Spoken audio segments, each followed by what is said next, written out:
Hello, I'm Chris Hartwell, and welcome to The Heartbeat, the place where I talk about just a few of the things that make this little guy tick. Today, I'm going to be talking about episode 9 of season 2 of AMC's Better Call Saul. Join me, won't you?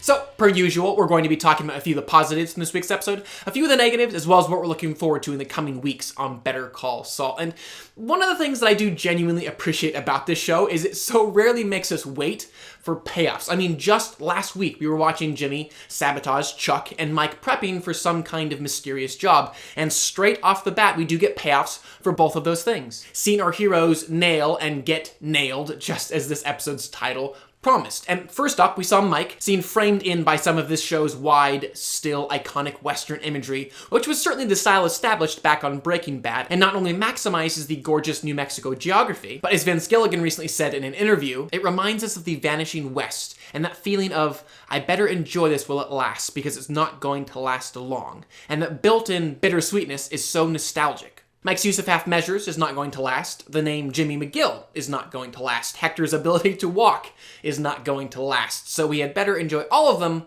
while they do. And that nostalgic, bittersweet feeling was particularly acute in the diner scene where Mike asked Fran about the snow in New Mexico, and she responded by saying, "You stay around long enough, you'll have something to shovel." There's just that wistful look in Mike's eyes. As ingenious as Mike was in that opening scene, still refusing to move past the same half measures he used on Tuco, we know it's not going to last. Which I was all the more convinced of just by the level of satisfaction that Mike received from it. Just that feeling of, yes, I refuse to stoop to the level of these criminals, or even to the level of my old dirty cop self. And there was one shot in particular after Mike successfully uncovered Hector's cash in the tire of the truck, which was rather reminiscent of a shot of Jimmy at the end of last week's sabotage montage. In both instances, I saw this extra level of satisfaction and glee that revealed that their missions weren't entirely about being selfless and or helping their family and friends. And indeed, my theory was all the more confirmed by that brilliant scene between Mike and Nacho towards the end of the episode, where Nacho says to Mike, "You were nothing to him. He had forgotten all about you." And Mike responds,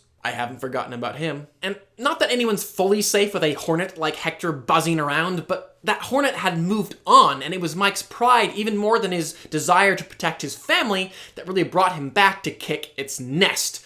Though for a moment, for that glorious moment, Mike did think he was finished with that situation when he told Nacho, "Just so you know, it's over.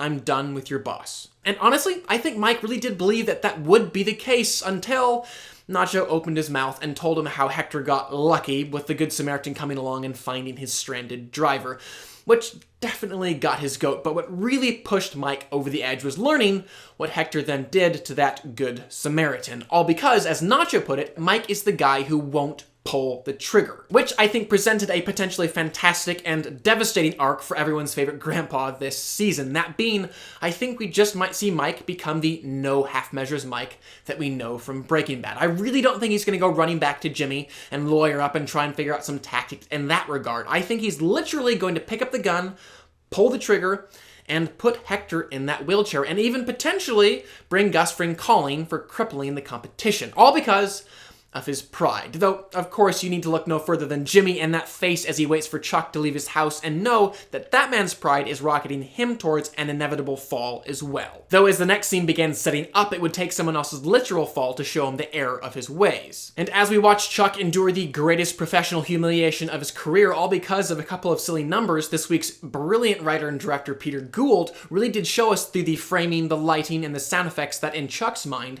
it was about as far from silly as one could go. But in fact, a matter of life and death, which actually really reminded me of a story that Chuck told Kim back in episode 5 of this season, just how Jimmy stole from their father, which, in his mind anyway, played a hand in his untimely death. The question is that foreshadowing Chuck's fate as well?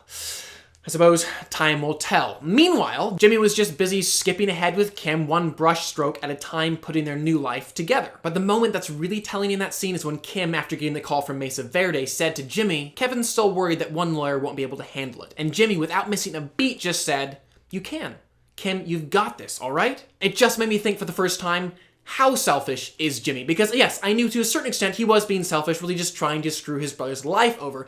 But I also assumed for a long time anyways that there was another part of Jimmy that actually knew Kim and knew what she wanted. But in that moment, he kind of reminded me of a pageant mother who is pushing his kid into a pageant and kind of just living vicariously through her. Because yes, maybe the kid getting into the pageant, or maybe Kim getting Mesa Verde back, is not really what she needs, but Jimmy's just too blind to see that and is pushing her into a place that will do far more damage than good. And all of this ultimately led to the next scene, which opened with that brilliant low-angle shot of Chuck that presented him as the man with the upper hand, enthroned in the power of knowledge. So I was initially thinking, okay, this scene is fairly solid, but I think it could be made a bit more interesting were it more of an even power play between these two brothers. But what I'm watching right now, Chuck is just dominating, and Jimmy's very strong facade is now appearing rather flimsy.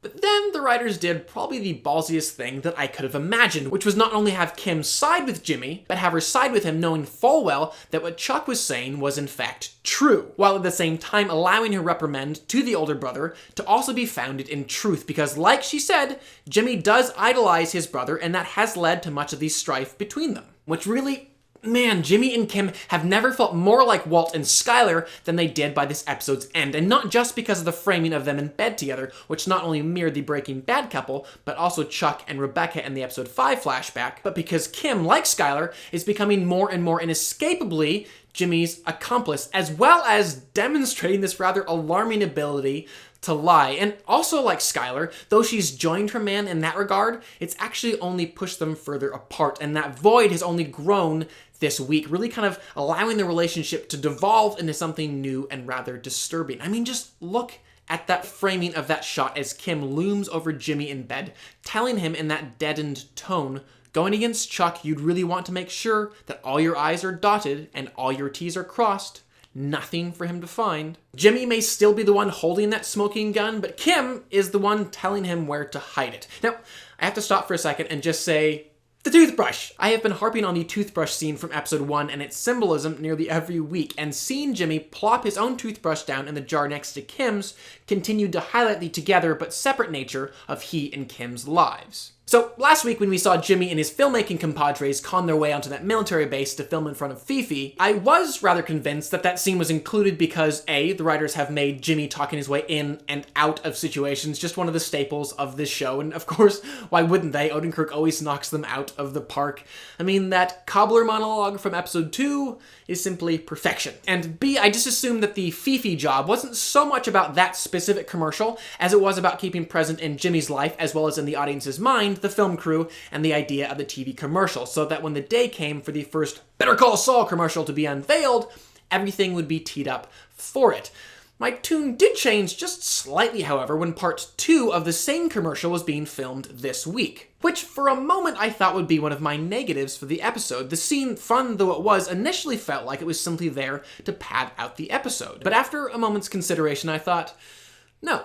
This is actually building towards a larger, much more important whole, and will probably culminate in the commercial of the season, which, as Jimmy tells Kim, is airing sometime between 11:18 and 11:35 the following day. And I've heard some people theorize that this will be the first ever Better Call Saul ad, and though it's a very solid guess, I myself don't think the show is quite ready for that just yet, because unlike the Suits and the TV commercials, which have been introduced recently and kept very present in our minds, the specific usage of the alias Saul Goodman hasn't really been highlighted since last season's episode 4. No, things were still going far too well for Jimmy McGill for him to yet have to abandon that name. After all, while he was making the commercial, he opened a law practice with Kim and got even with Chuck. And I really believe that this commercial will reflect that momentum and those victories, and will probably be quite successful, bringing in the clientele that he's always longed for. But all those clients will come in search of Jimmy McGill. And who is Jimmy McGill now?